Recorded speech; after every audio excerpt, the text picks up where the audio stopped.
వారాహి నవరాత్రుల సందర్భంగా 150 మంది ఋత్వికులతో సహస్ర చండీ మహాయాగం సంప్రదించండి. నమస్తే, వెల్కమ్ టు సుమన్ టీవీ. నేను పద్మిని. ప్రస్తుతంతో పాటు ప్రముఖ ఆధ్యాత్మికవేత్త వాస్తు జ్యోతిష పండితులు కేఎస్ఆర్ గారు ఉన్నారు. మాట్లాడదాం.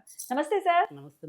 సార్, ఆషాఢ శుక్లపక్ష పాడ్యమి రేపు జూలై 15వ తారీఖు నుంచి కూడా వారాహి నవరాత్రులు అందరికీ తెలిసినటువంటి ఉత్కృష్టమైనటువంటి నవరాత్రులను ఖచ్చితంగా చెప్పుకోవచ్చు. అయితే ఇంత సోషల్ మీడియా ఇంత వాస్ట్ గా పెరిగిపోయిన తర్వాత ఒకళ్ళు చేసుకోవచ్చని ఒకళ్ళు చేసుకోవద్దని ఇట్లా రకరకాల కాంట్రడిక్షన్స్ ఉండటం వలన కొంతమంది ఏమో చేసుకుంటూ ఉన్నారు, కొంతమంది అసలు ఉన్న పటాలకు కూడా తీసుకెళ్లి దేవుడి గుళ్ళల్లో చెట్ల దగ్గర పెట్టేస్తూ ఉన్నారు. అసలు ఏం చేయాలి? వారాహి నవరాత్రులు గృహస్థులు చేసుకోవచ్చా? వారాహి నవరాత్రులు చేసుకుంటే వచ్చేటటువంటి ఫలితం ఏమిటి? ఇవన్నీ ఒక్కసారి మీ ద్వారా తెలుసుకోవాలనుకుంటున్నాను సార్. తప్పకుండా. అయితే వారాహి దేవి అనేది సరే, ఇప్పుడు వాళ్ళు ఎవరు ఎంతమంది ఎన్ని రకాలుగా చెప్పినప్పటికీ కూడా ప్రస్తుతం అయితే ఆవిడ యొక్క భక్తి పరంపర అయితే పెరుగుతూనే వస్తుంది. ఎందుకంటే ఇవాళ మీరు చూసినట్టయితే కనుక ఈ చిత్రపటాలు అమ్మే చోట అంతా కూడా విరివిగా దొరుకుతుంది ఆవిడ. అవును. అంటే ప్రచారం లేనిదే ఆవిడ దొరకదు. అంటే ఆవిడ దొరకదంటే ఆవిడ ఫోటో దొరకదు. అంటే నేననేది భక్తులు ఇప్పుడు ఆ డిమాండ్ బట్టేగా ఎప్పుడైనా సరే వ్యాపారం అనేది. Demand and supply. అంతే కదా, అది ఎకానమికల్గా సూత్రం.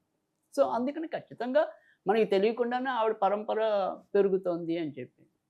కానీ నిజానికైతే ఎందుకు భయపడతారు అనేది మనకి కొంత ఏమంటాం, ఇవన్నీ కూడా మరుగున పడిన కొన్ని సూత్రాలు, అంటే నిజాలు. సో దేవుడు ఏదైనా వారాహి అనేది కాశీలో మనకి తెలిసిందే. అంటే పగలు శివుడు కాపలా కాస్తాట, రాత్రి శివుడు కాపలా కాస్తుంట. పగల భైరవుడు, రాత్రి వారాహియా? అందుకని రాత్రిపూట అంతా తిరిగి ఆవిడ తెల్లవారుజామున చేరుకుంటుంది కాబట్టి కాశీలో మీకు తెల్లవారిపూట ప్రవేశం అనేది దర్శనం ఉంటుంది. అది కూడా ప్రత్యక్షంగా చూడకుండా పైనుంచి చూపిస్తారు. పైనుంచి ఒక చిన్న చిల్లు లాంటివి ఉంటాయి. చిల్లులో నుంచి చూపిస్తారు. అసలు డైరెక్ట్ గా చూడనివ్వరా సార్? అంటే ఆవిడ మనం శక్తి సరిపోదు అనేది వారి యొక్క ఉద్దేశం. కానీ నిజానికైతే కనుక అంత తామసమూర్తి అయితే కాదు వారాహి. మనకంటే ఇంచుమించుగా అన్ని పురాల్లో ఈవిడ ప్రస్తావన అనేది ఉంది కానీ బట్ ఆవిడ యొక్క అవతరించిన విధానం కొద్దిగా వేరియేషన్ ఉంటుంది. అంటే ఇప్పుడు దేవి భాగవతంలో సాక్షాత్తు నరసింహస్వామికి తల్లిగా చెప్పారు ఆవిడ. ఎందుకంటే మరి సప్తమాతృకుల్లో ఈవిడ ఒకత్తి కదా, 5వ మాతృక ఈవిడ. అలాగా వేరే పురాణాలు అంటే వరాహ పురాణం, మత్స్య పురాణం ఇలాంటి వాటిల్లో నరసింహస్వామికి స్త్రీ రూపంగా ఈవిడ్ని ఉదహరించడం అనేది జరిగింది. తర్వాత ఏదైనప్పటికీ కూడా మనం ఎప్పుడైనా సరే చూసినట్టయితే కనుక అంటే వారాయి ఏవైతే ఉన్నాయో ఇప్పుడు 9 రోజులు బిగిన్ అవుతాయి. సరే, ఈ 9 రోజుల్ని వీళ్ళు గుప్త నవరాత్రులుగా చేసే వాళ్ళు ఉన్నారు.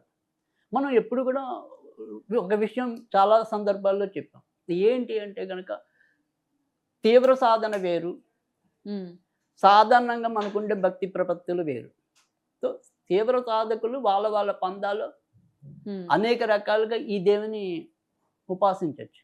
అంటే నేను నాబోటి వాడు ఉన్నాడు అనుకోండి, ఇప్పుడు నేను జ్యోతిష వృత్తిలో ఉన్నాను కాబట్టి స్వప్న వారాహిని గనక బాగా పూజిస్తే నాకు స్వప్నంలో సాక్షాత్కరి జ్యోతిషం అక్కల మిమ్మల్ని కూర్చోగానే నాకు అమ్మ చెప్తుంది మీరేంటి, మీరు ఎందుకు వచ్చారు అనేది. సో అలాంటి తీవ్రమైన సాధన చేసిన వాళ్ళు ఉన్నారు. లేదు ఏదైనా సరే ఒక చేతబడి ఉంది, లేదు అది వేరే విషయం. సో ఇలాంటి కఠినమైనవి ఏవైతే ఉంటాయో ప్రేతాత్మలు అవ్వచ్చు ఏదైనా సరే అలాంటి వాటిని తీసేయడానికి కిరాత వారాహి చెప్పారు.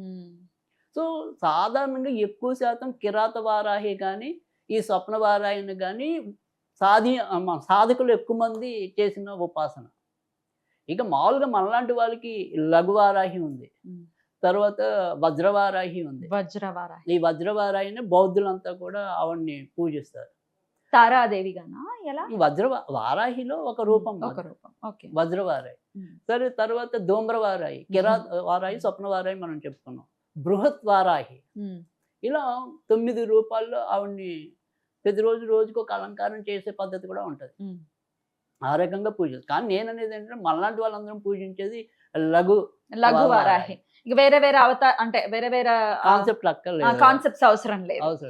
సో లఘువారాహి అంటే ఇప్పుడు మనకి హోమాల్లో కూడా లఘు హోమం ఉంటుంది. బాగా కష్టపడక్కల తేలికైన పద్ధతిలో సులభంగా దాన్ని హోమం చేసుకోవచ్చు. దాన్ని లఘు హోమం అంటారు. సో అందుకని లఘువు, ఈ గురువు సరైన వాడు అంటే లఘు గురువులతో సంబంధం ఉంది. సో అలా ఆ లఘు పద్ధతి అమ్మవారు అంటే శాంతం, లఘు అంటే ఇంకా చిన్న శక్తి ఆవిడ. సో మనం కూడా చిన్న చిన్న వాళ్ళం ఆవిడ ముందు, అందుకని లఘు వారాహిలో పూజిస్తే సరిపోతుంది. అయితే ఇక్కడ ఏదైనప్పటికీ కూడా వారాహిని పూజించడం వల్ల చాలా కోరికల్లో ముఖ్యంగా తీరేవి ఏంటంటే కనుక భూ సంబంధించిన తగాదాలన్నీ కూడా పరిష్కృతం అవడానికి, కోర్టు సంబంధించిన లావాదేవీలన్నీ కూడా పరిష్కృతం అవడానికి, తర్వాత మూడోది జనాకర్షణకి. ఈ మూడు మనకి ఎక్కువగా ప్రాచుర్యం కల్పించినవి. అలాగని ఈవిడ ధనం ఇవ్వదా అంటే ధనము ఇస్తుంది, గుణం ఇవ్వదా అంటే గుణం ఇస్తుంది. సో యద్భావం తద్భవతి, మీరు ఆరాధించే దాన్ని బట్టి ఉంటుంది. కానీ ఏదైనప్పటికీ కూడా వరాహం అంటే ఆది వరాహం అంటే భూమిని ఉద్ధరించడానికి పుట్టింది కాబట్టి వీళ్ళు ఎక్కువ శాతం భూ సంబంధించిన వ్యవహారాలన్నిటికీ కూడా ఈవిడ్ని వెలుగులోకి తీసుకురావటం అనేది జరిగింది. సరే ఇవాళ మనం నిజంగా చెప్పాలి అంటే కనుక ఆ విధానానికి వస్తే ప్రతి ఒక్కళ్ళం ఈవిని ఆరాధించాల్సిందే. ఎందుకంటే మన భూమి ఎవరి పరంగా ఎప్పుడు వెళ్ళిపోతుందో తెలియదు, ఎవడు ఆక్రమిస్తాడో తెలియదు. మన భూమిని మనం కాపాడుకోవటం కూడా ఇవాళ రోజుల్లో చాలా కష్టమైన పని. ఎందుకంటే మింగేసే వాళ్ళకి భూములు తప్ప వేరే సంపద ఏం లేదు, అన్ని అప్పులే. సో అందుకని ఎవరిది తేలిగ్గా భూమి దొరికితే దాన్ని ఆక్రమించుకోవడం తప్ప వేరే మార్గం లేదు. సో అందుకని నన్ను అడిగితే అందుకని మనకు ప్రతిరోజు కూడా మన సంకల్పంలో శ్వేత వరాహ కల్పే అని చెప్పుకుంటున్నాం, శ్వేత వరాహ కల్పే అని చెప్పుకుంటున్నాం, మన్వంతరే అని చెప్పుకుంటున్నాం కదా. సో అందుకని ఆ వరాహుడు లేదా వారాహి ఆవిడని ఆరాధించుకోవటం అనేది చాలా అవసరం. ఎందుకంటే సరే ఈ భూ కబ్జాలు ఇవన్నీ పక్కన పెట్టండి, ప్రతి ఒక్కడికి కూడా ఒక భూమి కావాలనే కోరుకుంటాడు కదా. ఎక్కడైనా నాకు ఒక ఇన్ని సెంట్ల స్థలం ఉంది అంటే వాళ్ళకి అదొక మానసిక తృప్తి, ఆ ధైర్యం వేరు, స్థిరాస్తి కదా. కనుక ఎవరికైనా సరే ఆ స్థిరాస్తుల కోరిక తీరాలి అన్నా కూడా ఖచ్చితంగా వారాహిదేవే ఉండాలి. అందుకని మన వాళ్ళు చక్కగా వారాహిదేవిని ధైర్యంగా పూజించుకోవచ్చు. అయితే వారాహిదేవిని పూజించడానికి సాధారణంగా ఎప్పుడైనా సరే అంటే ఆల్మోస్ట్ ఈ దేవతలందరికీ కూడా ఎరుపు ఆకుపచ్చ ఎక్కువ శ్రేష్టమైనవి. సో అందుకని ఎర్ర బట్టలు ధరించి కానీ ఆకుపచ్చ బట్టలు కానీ ధరించి ప్రతిరోజు పూజ చేసుకోవటం అనేది అవసరం. సరే అయితే ఇక్కడ మళ్ళీ ఇంకో కాన్సెప్ట్, మనం సాయంకాలమే చేయాలి. ఎందుకంటే మరి నవరాత్రులు అన్నారు కాబట్టి సాయంకాలమే చేయాలా, మాకు సాయంకాలం డ్యూటీలు ఉంటాయి, పగలు చేసుకోవచ్చా చేసుకోకూడదా అనేవి కూడా ఉంటాయి. నిరభ్యంతరంగా ఏ సమయంలోనైనా పూజించుకోండి. సో ప్రత్యేకంగా 9 రోజులు నవరాత్రులాగా దేవి నవరాత్రులను అలా చేద్దాం అనుకున్నప్పుడు మాత్రం మీరు రాత్రి అనేది పెట్టుకోండి. కానీ మీకు పగలు కుదిరితే చక్కగా పగలు ఆవిడకి ఏమంటాం, సాధారణంగా వారాహి దేవిని పూజించడానికి తేలికైన పద్ధతిలో ఒకటి వారాహి కవచం అని ఉంటుంది. సాధారణంగా ఎప్పుడైనా సరే ఏ దేవుణ్ణి మనం పూజించినా కూడా వాళ్ళందరికీ ఒక కవచం అనేది ఉంటుంది. ఈ కవచం మనం పఠించడం వల్ల ఏం జరుగుతుంది అంటే కనుక మనకి రక్షణ ఆ శక్తి నుంచి అనేది ఉంటుంది. అందుకని ఎవ్వరూ భయపడక్కల్లా. సో ఆ కవచం దొరుకుతుంది మీకు. ఇవాళ సోషల్ మీడియాలో దొరకంది ఏం లేదు, గూగుల్ సెర్చ్లో దొరకంది లేదు, ఏ టూల్స్లో దొరకంది లేదు. సో అందుకని ఎలాగైనా దొరుకుతుంది. అంటే మనకి మనసు ఉంటే మార్గాలు ఇవాళ కోకొల్లలో ఉన్నాయి. సో కవచం ఇంపార్టెంట్, ఒక అష్టోత్తరం అనేది ఇంపార్టెంట్, అంతే. పూజ పెద్ద పూజ ఏం లేదు. నైవేద్యాలు ఏం పెట్టాలి సార్? నైవేద్యం సాధారణంగా ఈవిడికి తేనె ఒకటి చాలు.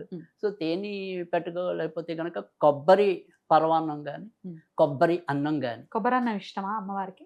సో ఇది పెట్టుకున్నట్టయితే కనుక చాలా శీఘ్రంగా మన కోరికలు ఫలించడానికి ఉంటుంది. సరే ఇవి కాకపోతే కనుక మనం ఎప్పుడైనా సరే ఒక మంత్రం అనేది ఎలాగో చెప్పడం అనేది ఉంటుంది. సో ఓం హ్రీం వారాహి హరి ఓం, ఓం హ్రీం వారాహి హరి ఓం, ఓం హ్రీం వారాహి హరి ఓం, అంతే. ఎందుకంటే హరిని కూడా చేరిస్తేనే నరసింహుడు కూడా వచ్చి ఇక్కడ కూర్చుంటాడు. సో అందుకని ఖచ్చితంగా స్త్రీ శక్తి పురుష శక్తి రెండు ఉండాలి. అంటే ఎప్పుడైనా సమాజం ప్రకృతి వికృతి, సో రెండు సమతుల్యంగా ఉంటేనే మనకి అన్ని ఫలాలు సరిగ్గా అందటం అనేది ఉంటుంది. ఎన్నిసార్లు చదవమంటారు? అది ఎప్పుడైనా సరే 57, 108. ఇప్పుడు 9 రోజులు కుదరట్లేదండి, ఆఖరి 3 రోజులు అలా చదువుకోవచ్చా, లేకపోతే అలా పూజ చేయించుకో? అది మనం ఇందాక మామూలుగా అయితే త్రిరాత్రి వ్రతం, పంచరాత్రి వ్రతం అంటే 5 రోజులు చేస్తే పంచరాత్రులు, 3 రోజులు చేస్తే 3 రాత్రులు. మొదటి 3 రోజులు చేసుకోవచ్చు, మధ్యలో అలా ఎప్పుడైనా చేసుకోవచ్చు. సో అలా చేసుకుంటే సరిపోతుంది. సో లేదు లాస్ట్‌లో సప్తమి, అష్టమి, నవమి, అష్టమి, నవమిలు అలాగో వీళ్ళకి ఇష్టమైనవి కాబట్టి సప్తమి, అష్టమి, నవమి చేసుకున్నా కూడా మంచి ఫలితాలుంటాయి. రైట్. అలాగే మంచి ఫలితాలు ఉండాలి, వరాహిదేవిని ఖచ్చితంగా కొలుచుకోవచ్చు అంటూ మీలాంటి వాళ్ళు పెద్దవాళ్ళందరూ చెప్తూ ఉన్నారు కాబట్టి భూ సమస్యలనేవి చాలా మందికి పెరిగిపోతున్నాయి.